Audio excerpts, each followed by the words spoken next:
Olá pessoal, mais um Hack Story Talks aqui no estúdio da produtora Hack Story em Novo Hamburgo. Eu sou o diretor da produtora Maurício Brenner e hoje a gente tem mais um convidado super especial que vai nos trazer um assunto, obviamente, do nosso meio, que é produção audiovisual, cinema e roteiro. Fica ligado que mais um episódio está começando.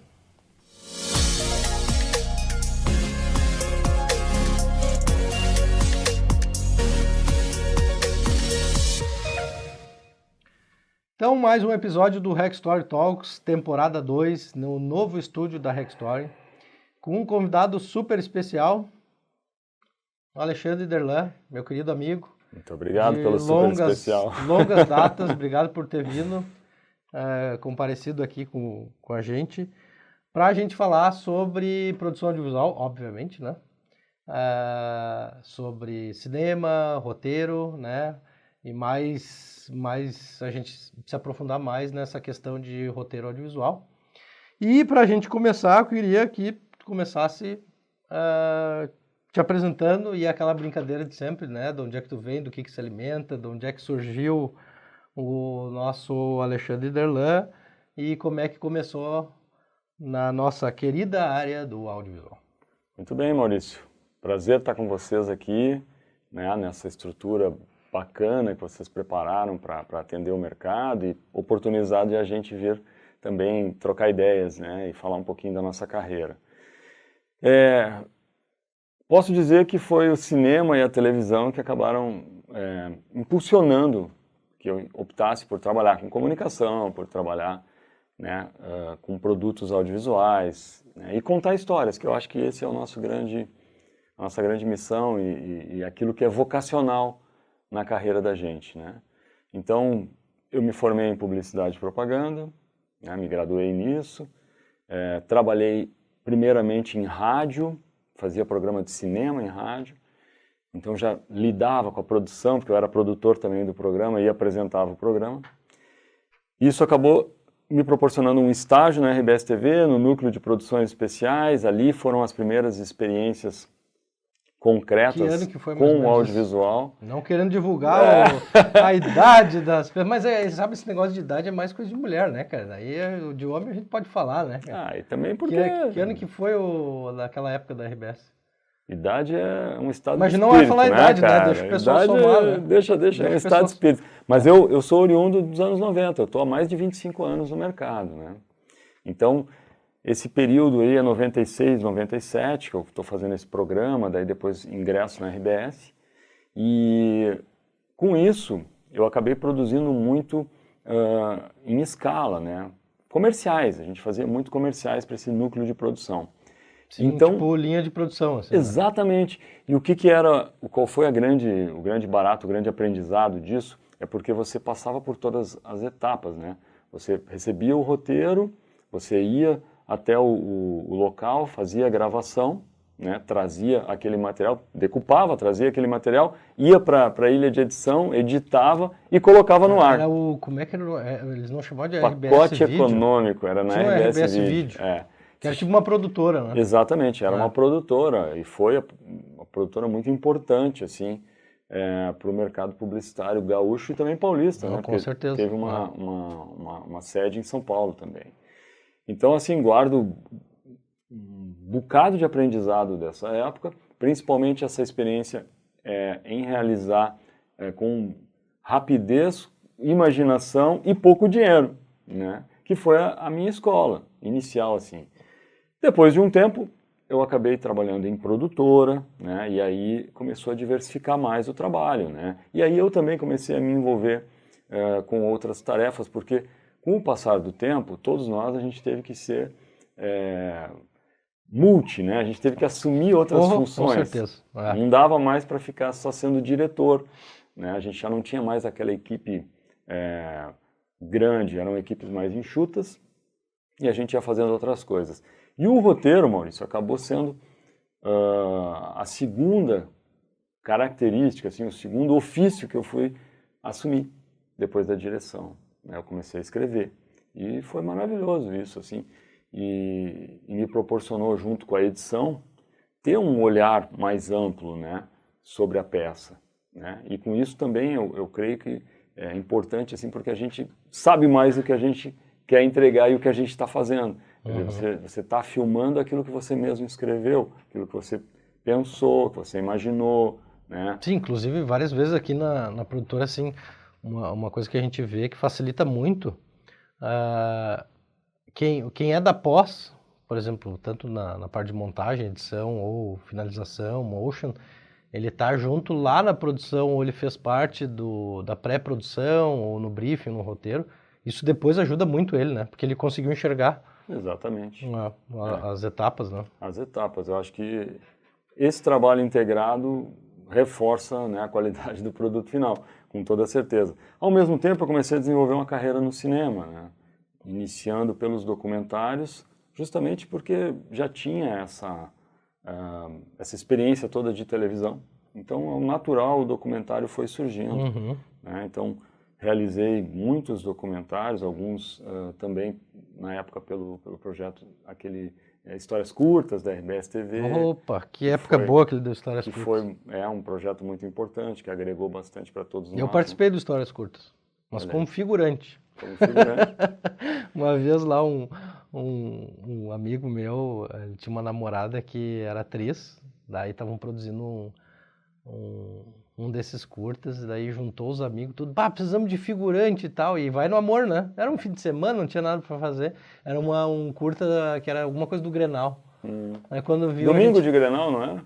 Domingo de Grenal, eu me lembro dessa série. Eu não consigo me lembrar, só sei que tinha uma cena na arquibancada do Beira-Rio, e tava lá, nós lá, faceiro, levamos até cerveja. Pô, tempo bom. Eu participei do curto, ó, viu? Eu participei do primeiro documentário selecionado pelo projeto Histórias Curtas, né? Que foi o Gaúchos Canarinhos, que era sobre o Aldir Chile, que tinha desenhado a camiseta da seleção brasileira, né? Uma coisa começou a levar a outra, né?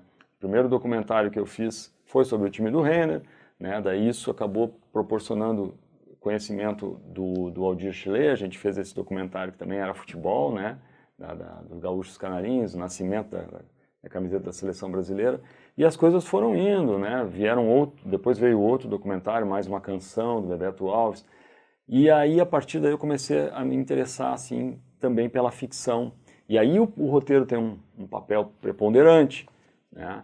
Que é exatamente essa tentativa de buscar histórias mais inéditas, mais originais, com mais imaginação, com outros elementos, mais atraentes. Então, não me bastava mais fazer aquele registro documental, né, onde eu já me debruçava Não só ficar na muito. realidade, entrar mais de fato na ficção. Eu queria arriscar um pouco mais, e aí, então, participei muito forte da pesquisa, que eu acho que o roteiro tem também essa necessidade, né? Você tem que pesquisar, você tem que estudar bastante, né? Depois a gente vai aprofundar mais nessa parte aí.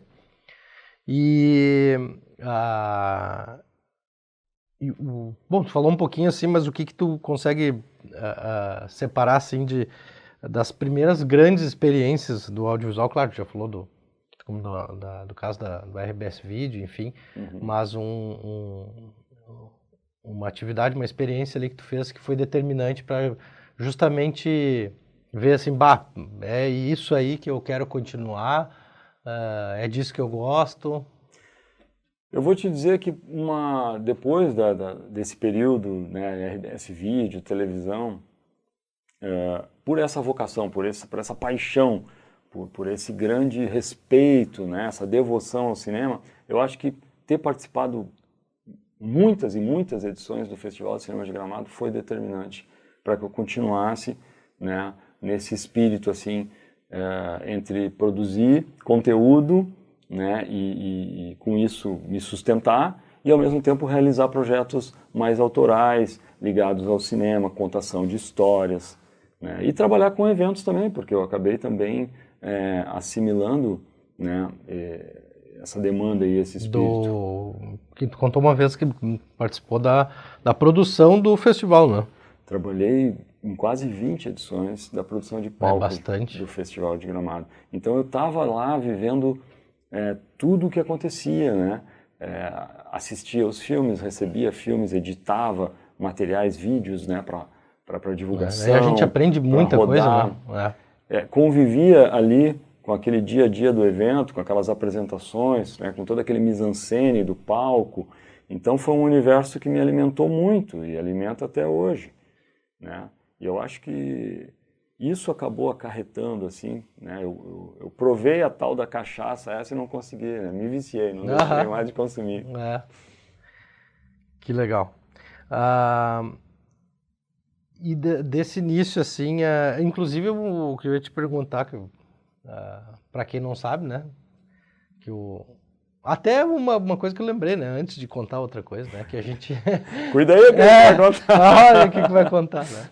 Que a gente começou, como é que vamos dizer, se conheceu trabalhando... Cara, eu tô tentando me lembrar que ano que era aquilo, deve ter sido 2009. 2011, eu acho, 2011. Era na época do Natal Luz, né? Do Natal Luz. Eu me lembro que eu ter trabalhado contigo 2011. No DVD do Natal Luz, em 2011, pela Cubo, né? Foi na Cubo. E depois a gente fez também alguns materiais a gente fez algumas outras coisas, de conteúdo, coisas assim. E daí assim. aqui na Rec Story também, né? Uhum. Mas o que eu ia te perguntar, que daí nessas vindas, enfim, me contou também que tu já deu aula, né? Como é que foi essa experiência? Legal essa lembrança. Do que era o curso, né? Isso, foram 4 anos, era algo que eu desejava muito, né? Como eu tinha desenvolvido uma oficina que chamava A Arte de Contar Histórias, acabou ao natural esse desejo, né? Por lecionar, né? E então com isso eu fui dar aula na Faculdade da Serra Gaúcha, FSG, em Caxias do Sul, e estive lá por 4 anos e lecionei. 4 anos é um bom tempinho, né? Um tempo bacana. Um tempo legal. Olha, guardo boas lembranças, assim, lecionei a disciplina de direção, a disciplina de edição, né? Cinema expandido, que foi um desafio enorme, assim, eu não tinha ideia do que, né? E também fui pesquisar, fui me preparar para isso, né? E também a disciplina de roteiro, né? Então, essa troca com os alunos, eu gostava muito de trazer convidados, né, de fazer assim uns eventos especiais. A gente chegou a fazer até uma mostra de cinema nesse período que eu estive lá. Foi algo assim que me deixou muito feliz, muito satisfeito, porque era uma nova oportunidade, um desafio e algo assim que a gente, quando assume, a gente sempre fica com uma dúvida, né, mas pô, será que eu consigo na verdade, fazer tudo isso? Que é meio novo, né? Tudo que é meio novo, a gente fica dá um medinho, né? Dá um frio na barriga. Dá um medinho, mas é legal também, né? Mas foi maravilhoso, assim, a gente fez coisas muito legais, assim, eu gostava muito de preparar a aula, só que assim, ocupa muito o tempo da gente, né? E é necessário ter muita dedicação. E havia o fator também de se deslocar até Caxias do Sul, retornar, então precisava de toda uma programação. Tem uns poréns, né? Tem uns poréns. Exatamente. Mas eu já tive a experiência também de dar aula aqui na Fevale, né? E é muito legal tu ter essa experiência de compartilhar, sabe? Uhum. De ver e até de ter a dúvida dos alunos, enfim, te dar uma incomodadinha de leve, assim, sabe? É legal isso. É legal. E quem gosta muito de contar histórias, assim, que gosta de trazer experiências pessoais, há algumas experiências que a gente compartilha que, de certa forma, também são lições de vida, né? E, às vezes, a gente influencia na decisão de um aluno, de um caminho, talvez até em dar sequência num curso. Então, acho que esse também é o papel, né, de alguém que está ligado, assim, à educação. Acho muito bonito, muito legal isso. É, bem legal. Dando uma tossidinha aqui de leve. Bom, entrando nessa parte, assim, na questão mais vamos separar por audiovisual como um todo, né? Uhum. E depois a gente fala mais nessa parte de roteirização, enfim. Como é que tu enxerga, assim, não sei se é a questão de aptidão, a expertise de cada um, enfim, mas como é que um bom profissional, ou melhor, como é que essa pessoa pode se tornar um bom profissional dentro dessa área? Então, eu acho que todo o profissional ele tem que tomar muito cuidado com uma coisa que é a acomodação, né? Porque seja pelas múltiplas tarefas, seja pelas dificuldades econômicas, né, pela realidade que por muitas vezes assim nos oprime, nos coloca contra a parede, acho que a gente acaba tendo uma naturalidade em optar por atalhos, né? Até as facilidades que se tem, né, técnicas, tecnológicas, nos proporcionam isso. E aí, para mim, entra aquela equação ainda, né, da transpiração, da inspiração. Né? Tu vai ter que transpirar muito mais e vai ter muito mais resultado transpirando do que inspirando, mas tem que encontrar esse equilíbrio. E acho que tem que tomar cuidado para realmente assim não ficar preso aos velhos truques, né? E dar espaço para novos olhares, para novas linguagens, né? E fundamentalmente ter coragem para arriscar. Ainda mais hoje em dia. O que é difícil, né? Ainda mais hoje em dia que toda a questão assim de tecnologia, de equipamento, enfim, tudo que é tipo de tecnologia, né? Mas inclusive a tecnologia ligada até à linguagem cinematográfica. Isso quando eu digo cinematográfico, estou falando até de conteúdo, ou seja, de entretenimento, ou de publicidade, enfim. Muda muito, né? Muda pra caramba. Tem muitos caminhos, não? Muda pra caramba. Por vezes é complicado, difícil da gente também conseguir estar acompanhando, né? São novidades que surgem toda hora, todo instante. Talvez seja um dos caminhos seja justamente ter um número de contatos e de fornecedores e de parceiros que também, né, existe essa liberdade para te sugerir, para te, né, trocar ideias e com isso conseguir ter um produto mais interessante, mais atraente, né, mais rentável. Sim. E como é que tu enxerga assim é difícil de dizer, até eu já brinquei várias vezes, né? Quando tu tá pessoal que tá num curso começando assim, né? Num curso de produção audiovisual, um curso de cinema, enfim, quando perguntar o pessoal, o que vocês querem, qual é a carreira que vocês querem seguir no audiovisual, no cinema, com certeza a maioria vai dizer que é diretor de cena, né? E daqui a pouco é difícil de daqui a pouco alguém dizer, mas não quero ser roteirista. Mas se tu fosse falar para alguém assim, olha, um bom roteirista, eu acho que é legal tu seguir assim, sabe? O que tu diria assim para um cara que quer trabalhar, ser um bom profissional para trabalhar em roteiro? Em roteiro? Digo, quando questão de roteiro, eu digo até questão, pode ser um roteiro de um curta, de um documentário, e o roteiro até para publicidade, né? Enfim, mas o que esse cara precisaria ter assim para ser um bom roteirista? Então, eu acho que uma coisa fundamental assim é ter a mente aberta, assim, ser livre de qualquer tipo de preconceitos e ter muita autoconfiança, né? O que vamos combinar que esses pilares aí não é nada fácil, né?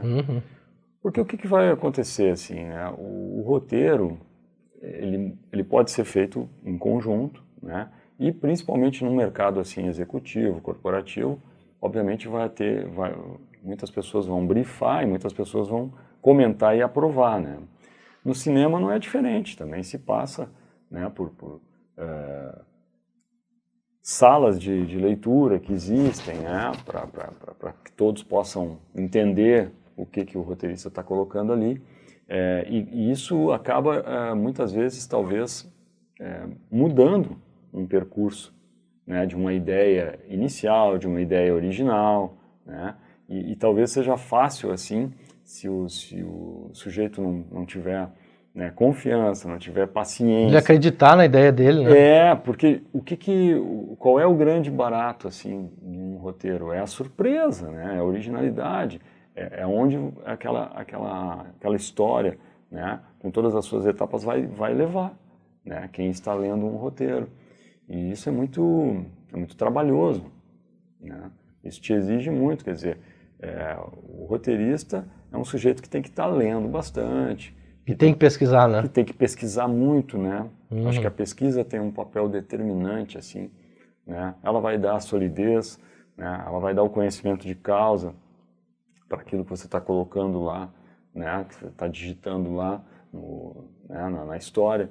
Né? Então, vamos pegar, por exemplo, vamos ser mais prático, vamos pegar um exemplo, né? Um filme como Estômago, por exemplo, que eu acho que tem um roteiro muito interessante, né? Inclusive, o filme ganhou uma sequência, né? No Brasil, a gente tem poucos filmes que conseguem ganhar uma sequência e que conseguem dar certo isso também. O Estômago é sensacional na premissa, no seu roteiro, porque ele pega um imigrante que está chegando, né, do Nordeste, né, e que se torna um cozinheiro, e um cozinheiro de mão cheia, e ao mesmo tempo ele relata uma história paralela desse mesmo cara adentrando na cadeia, né, e aquele universo todo da cadeia vai interagindo, são histórias que são entrecortadas, mas que funcionam muito bem. E um roteiro complexo, né? Um roteiro complexo. E isso a gente está pegando, né, um filme de 2007, 2008, ali, né, dirigido, roteirizado pelo Marcos Jorge. E teve uma safra muito boa nessa época, porque existe também, né, Maurício, a gente sabe, assim, né, o pessoal critica bastante o roteiro no Brasil, compara muito com o roteiro do cinema argentino, por exemplo, né, e a gente fica sempre e com certeza compara com Hollywood. Fica sempre esperando, né, uma grande história, um grande roteiro, assim, né, por exemplo, um Cidade de Deus, poxa, um baita de um roteiro. Eu recomendaria também, quem está nesse caminho, vá ler roteiros. Hoje é tão fácil, tão tranquilo de se conseguir baixar, né, os roteiros inteiros, né, na web e tal. Então, pô, dá uma bela lida ali, depois assiste o filme para ver realmente, quanto, né, aquilo ali está dando. Exato, até para ver o que está. Isso que eu ia dizer, para ver o que está casando com o que está escrito, com o que tu está assistindo, né? É isso aí. E outra questão, assim, como tu já teve experiência tanto nessa parte de, vamos dizer, o roteiro de cinema, enfim, curta, documentário, e também de publicidade, o que tu enxerga, assim, que dá para colocar, assim, as diferenças e os cuidados que tem que ter para trabalhar num roteiro, vou fazer um roteiro de um documentário, de um curto, enfim, pode ser alguma coisa real, enfim, ou trabalhar com ficção, ou na publicidade, enfim, o que tu enxerga, assim, as diferenças e os cuidados que tem que ter, assim, para trabalhar nesses roteiros, né? Perfeito. A minha experiência, Maurício, o meu conhecimento de causa está mais com o cinema independente, né? Com esse cinema, digamos assim, mais guerreiro, né? Mais peleador. A guerrilha filmmaker. A guerrilha filmmaker, né? E com projetos institucionais, onde a gente estava também atendendo uma demanda que a gente já recebe num briefing, em contato com o cliente, né? Então, são duas situações bem distintas. São diferentes. São muito diferentes. A oportunidade desse filme, do cinema independente, está muito ligada também à realidade, né? Então, fazer o filme do tamanho que ele te possibilita, que ele te permite. Então, para isso, existem alguns cuidados que têm que ser tomados, né? Não adianta querer bolar uma cena que é espetacular, que vai te vai gastar todo o orçamento numa cena. Mas então, isso na publicidade também tem, esse cuidado aí. Também tem, e há, né, maneiras para se conciliar essas coisas, né? E profissionais também específicos que podem ser determinantes, assim. O que eu percebo, assim, entre um curta e um longa, bom, além da questão orçamentária, tem uma questão, pensando em roteiro, que é exatamente a curva que esse roteiro vai fazer, né? Num curta, agora eu não vou saber expressar isso em números, né? Mas você vai ter um número de atos, né? E você vai cumprir esse número de atos e vai ser, digamos assim, muito mais tranquilo de chegar no resultado. Já para o longa, a realidade é outra. É outra. E para a publicidade bem diferente, porque daqui a pouco a gente tem que contar uma história em 15 ou 30 segundos. Aí, dependendo do trabalho, né? E aí, embora assim, para quem faça isso há bastante tempo, né, seja uma coisa, né, que você já tem um método e tal, se a gente está considerando aqui o iniciante, né, o profissional que está iniciando, que está começando a ter experiências, o que eu diria? Cerque-se de pessoas experientes, dialogue bastante com elas, né, tenha essa humildade, essa simplicidade, porque não vejo nenhum problema em uma reunião você se apresentar como um profissional que está iniciando. Acho que, pelo contrário, isso só vai, né, aumentar o fluxo de informação e vai deixar os profissionais que já têm uma vivência, uma carga de conhecimentos, estarem mais à vontade para fazerem sugestões, claro, respeitando hierarquicamente o papel de cada um. Claro. Outro detalhe que nem tu comentou assim do roteiro, um cuidado aí que eu vejo do roteiro, tanto, olha, qualquer tipo de obra audiovisual, mas mais no nosso caso aqui da produtora, até porque eu sou formado em publicidade, a gente aqui na produtora trabalha mais com publicidade, essa questão de tu criar o roteiro e ter uma noção de produção, porque o papel aceita tudo, né?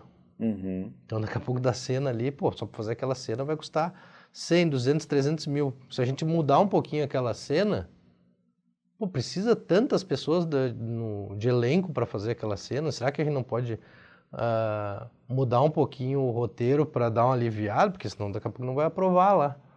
O cliente não vai aprovar, deu uma verba muito alta, o custo de produção ficou altíssimo. Outra, dependendo da cena, vai levar muito tempo para gravar, né? Porque tem toda uma montagem daqui a pouco de cenário, enfim, sabe? Essa noção, eu colocaria para quem está trabalhando com redação, nesse caso, redação publicitária, mas pode ser aplicado em roteiro de cinema, conteúdo. O cara ter essa noção de produção. E como é que ele pode ter essa noção de produção? Conversando com pessoas do meio, né? Um diretor de produção, alguém que trabalha ali, que entende de custos, entende como é que rola as coisas. Outra, esse roteirista, ele tem que fazer pelo menos uma vez na vida ir numa produção grande, ver como é que funciona, para cair na real, entendeu? Claro. Eu acho que isso aí é bem importante, né? É bem importante. Eu acho que exatamente é essa troca de expertises que vai fundamentar um processo, né? E também colocar as etapas nele. E, ao mesmo tempo, isso que tu coloca é perfeito. Acho que tem um papel muito importante também a pessoa da produtora, seja o seu diretor, o produtor executivo, conseguir fazer esse diálogo, seja com a agência, né, ou lá o profissional de marketing. Eu já fiz várias vezes, eu disse, gente, olha só, vamos fazer o seguinte, ó, vamos mudar um pouquinho o roteiro, pra gente conseguir dar uma aliviada aí.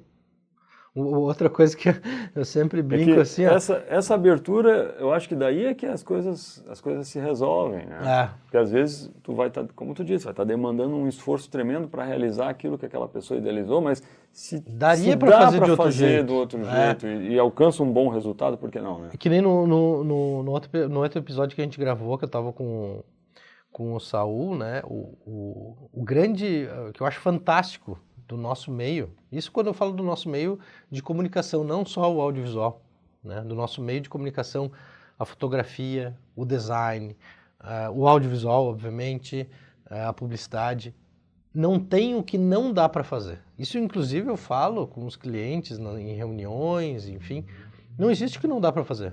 Tudo dá para fazer. Né? Se tu for pensar, tudo tem como fazer. Tendo tempo e dinheiro. Exatamente. Tipo assim, ó, vou dar um exemplo que eu aprendi isso também cedo, assim, uma frase ótima. Um exemplo que eu sempre dava nas reuniões e quando eu estava dando aula também, por exemplo, assim, ó, sei lá se é publicidade ou um filme, um curto, enfim, tem uma cena lá que tem um helicóptero voando, esse helicóptero pega fogo, cai e explode, tá? Cara, dá pra fazer de N possibilidades. Dá para fazer uma miniatura, né, nos bons e velhos tempos lá da década de 70, 80, Star Wars, enfim, né? Faz uma miniatura. Hoje em dia faz em 3D, fica absolutamente real. Modelagem, ou tu grava, né? Entendeu? Aí depende de tempo, de orçamento, entendeu? Então, tipo assim, pô, daqui a pouco, vamos dar uma mudadinha. Aquela cena ali, eu acho que rola só o elenco, podia ser só o casal. Não precisa ter mais a criança entrando, porque mais a criança... Olha como é que a questão do roteiro vai envolver, né? Porque se entrar a criança naquela cena, já vai envolver o alvará para poder gravar essa criança. Sim, sim. Né? Já entra mais um figurino, já entra mais uma maquiagem, já entra mais um transporte, parará. Será que realmente precisa da criança naquela cena? Ou nesse contexto todo num comercial, num filme publicitário, né? Daqui a pouco não precisa. Ou daqui a pouco é só a mulher e a criança, a mãe, né? Entre aspas, né? Enfim. E essa visão se a pessoa, quanto antes ela tiver essa visão, pode mudar ajuda tudo, né? muito, ajuda muito. Sem dúvida. E essa pessoa, mesmo trabalhando dentro de uma agência de propaganda, ou dentro de uma produtora, sabe? Ou dentro de uma produção, de um projeto de curta, de cinema, sabe? Eu acho que é uma das coisas bem importantes, assim, né?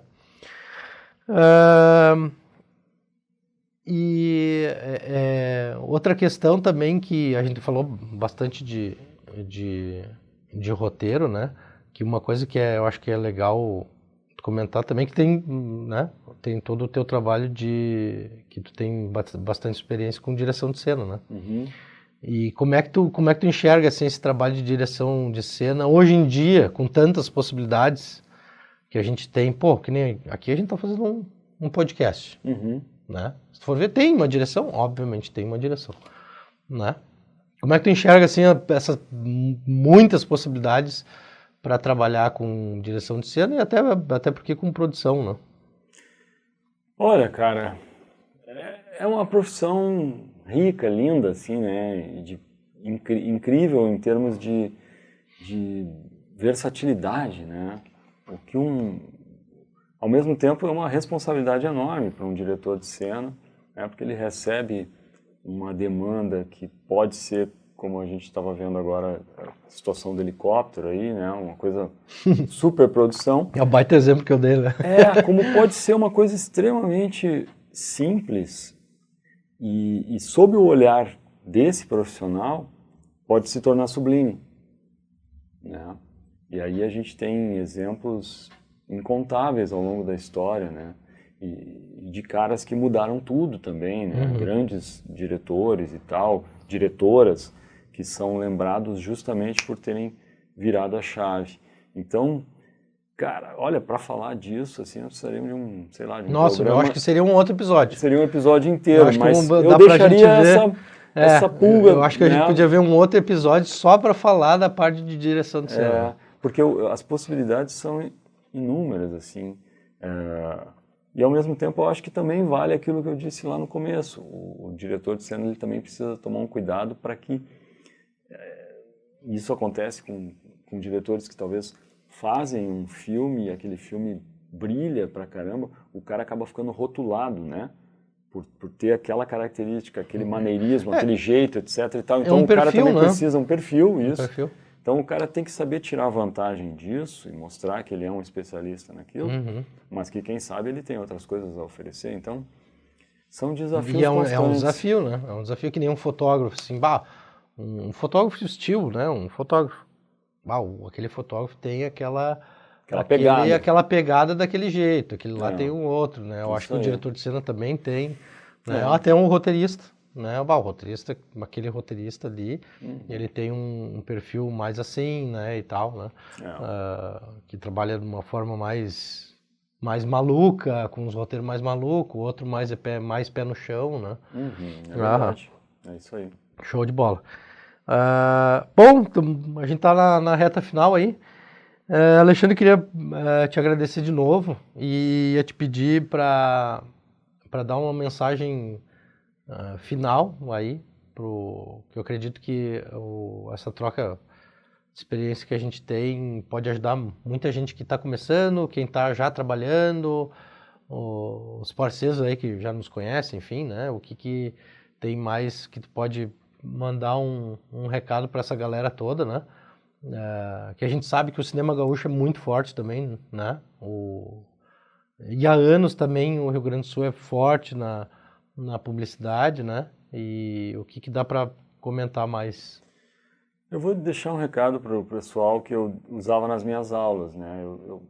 Sempre que eu apresentava assim algum tipo de escola de cinema ou alguma coisa assim, eu sempre deixava um recado para a galera, porque a gente olhava o que acontecia no mundo, a gente olhava o que acontecia no Brasil e a gente terminava a aula olhando o que acontecia na nossa cena, né? Para que eles pudessem fazer as distinções. E eu sempre procurava dizer para eles, não se acanhem, nem se assustem, todo mundo tem um começo.